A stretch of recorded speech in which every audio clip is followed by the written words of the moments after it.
बजे से और 6 बजे तक का जो समय है भजन के लिए बहुत लाभदायक है। इस समय अगर कोई निद्रा में रहता है तो ब्रह्मचर्य से हीन और कई तरह की मानसिक बीमारियां और शारीरिक अस्वस्थता ये आगे चलकर उसे घेर लेगी। मानसिक बीमारियां कई तरह से मन डराने लगेगा, कई तरह से मन में ऐसे कुभावनाएं जागृत हो जाएंगी। इसलिए हमारे ब्रह्म ऋषियों ने आज्ञा की है कि 4 बजे से तो उठ ही जाना चाहिए और 4 से 6 के बीच में, मान लो आप 4 से 5 के बीच में सोए रहे तो आप 5 से 6 के बीच में उठ जाइए।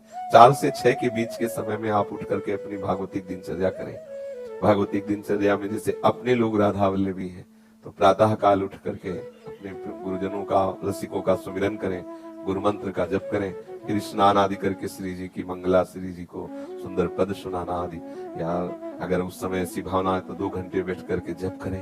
मंगल बेला होती है प्रातः कालीन, उस समय शयन तो कभी नहीं करना चाहिए, किसी को भी नहीं करना चाहिए। वो अपने लिए परमार्थ और स्वार्थ दोनों की हानि करने वाला है। 4 से 6 के बीच में प्रायः सब वर्ण नहीं हुआ है कि ऐसे उठे, जल पिए, व्यायाम करे। प्रत्येक साधक को ब्रह्म मुहूर्त में उठना चाहिए। ये जो लोग 9 बजे तक सोने का नियम लिए हुए हैं, हमारी तो ऐसी भावना है कि उनको कभी भी भगवत प्राप्ति नहीं हो सकती, क्योंकि 9 बजे तक सो रहे हो, ब्रह्म मुहूर्त से लेकर के 9 बजे तक भगवान सूर्य उदय हो रहे हैं, आप सैया पे सो रहे हो, तमोगुण वृत्ति बढ़ रही है, प्रमाद बढ़ रहा है, तुमसे भजन बनने वाला है, ऐसा हो ही नहीं सकता। कैसे भगवत प्राप्ति होगी? अरे भगवत प्राप्ति वाले को कभी ब्रह्म मुहूर्त में नींद आ सकती, असंभव बात है। यदि वो रात्रि भर बैठकर भजन किया है तो भी ब्रह्म मुहूर्त में नहीं सोएगा, फिर बाद में सो लेगा। ऐसे कितने साधक हैं जो रात्रि में भजन करते हैं। 1-2 बजे तक नाना प्रकार की विलासिता में समय काटिए और सुबह 10 बजे तक सोइए और अपने आप को साधक माने, असंभव बात, भगवत प्राप्ति असंभव। सावधान रहिए। प्रातः काल का 3 बजे से और सूर्य उदय तक का जो समय है ये महामहिमा में समय है। इसमें अधिकतर ध्यान युक्त जप किया जाए, बहुत लाभ की प्राप्ति होगी। ये बहुत अमृतमयी वेला है। बड़े बड़े महापुरुषों ने, गुरुजनों ने इसी समय को सार्थक किया है भजन के द्वारा, फिर अनुभव करके बताया है। जो प्रातः कालीन 3 बजे से लेकर सूर्य उदय तक भजन नहीं करते हैं वो दिन में भजन करें, ऐसा नहीं लगता हमें तो कि वो तन्मयता पूर्वक भजन कर पाएंगे। ब्रह्म मुहूर्त में जब भजन होता है तो दिन भर का नशा चढ़ जाता है। जैसे समय से आप नशा कर ले तो दिन भर वो गूंजता रहता है, ऐसे ब्रह्म वेला पर यदि आपने गुरु मंत्र की तन्मयता 2-3 घंटे की तो 24 घंटे उसका नशा चढ़ा रहेगा।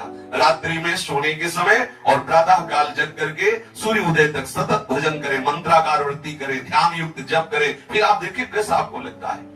यदि आप बहुत ही शरीर स्वस्थ है और आपका अभ्यास बहुत कमजोर है तो भी सूर्य उदय होते होते आप उठ जाइए। सैया में लेटे हुए हैं, सूर्य उदय हो रहे हैं और आप साधक कहलाते हैं, बड़ी हंसी की बात है। बिल्कुल कदापि ऐसा ना, ये महापुरुषों के सिद्धांत बताए हुए हैं।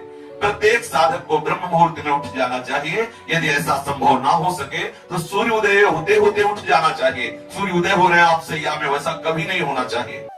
प्रातः कालीन जो भजन होता है वो बहुत राम बाणों से है। बार बार इसलिए कह रहे हैं कि आप बैठा लिए इस बात को।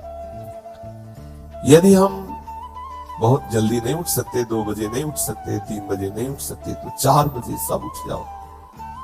जो बेचारे रात्रि में सर्विस करते हैं आदि आदि, तो प्रणाम है, भगवान कृपा करे उनका भी भजन बने। और अपने लोगों को जिनको केवल भजन के लिए अवसर दे दिया प्रभु ने, कोई जिम्मेवारी नहीं, एकमात्र केवल भजन, तो आप तो ब्रह्म मुहूर्त में उठ जाए। आप ब्रह्म मुहूर्त में उठ करके श्री श्यामा श्याम के अनुराग रस में डूबने के लिए व्याकुल होकर भजन करें। नींद कैसे आ जाती है? नींद यही समझ में नहीं आता कि साधक भजन में बैठता है तो उसे नींद आ जाती, कैसे आ जाती है? कैसे आ जाती है? सोचो, हमारे प्रीतम हमसे मिले नहीं, हमें नींद सतावे, हमें आलस्य सतावे। आश्चर्य है, कैसे साधना हो रही, कैसी उपासना हो रही, बोले हमें नींद आ जाती है, हम सो जाते हैं। कैसे नींद आ गई? अरे नींद के लिए लेटो की आ जाए तो वो नहीं आती है। कितने ऐसे महापुरुष हुए जिनकी जीवनी देखी, पढ़ी, उनका संग किया, ऐसे भी संत मिले। कुछ क्षण के लिए देखा क्यों, केवल शयन मुद्रा में आसन में बैठे हुए देखा। देखो, बिना तन्मयता के वस्तु का बोध नहीं होता, चाहे जितना प्रवचन कर लो, चाहे जितना प्रवचन सुन लो। ये वस्तु का बोध प्रवचन करने से या प्रवचन सुनने से नहीं होता, उसका मनन करके आचरण में उतारने से होता है।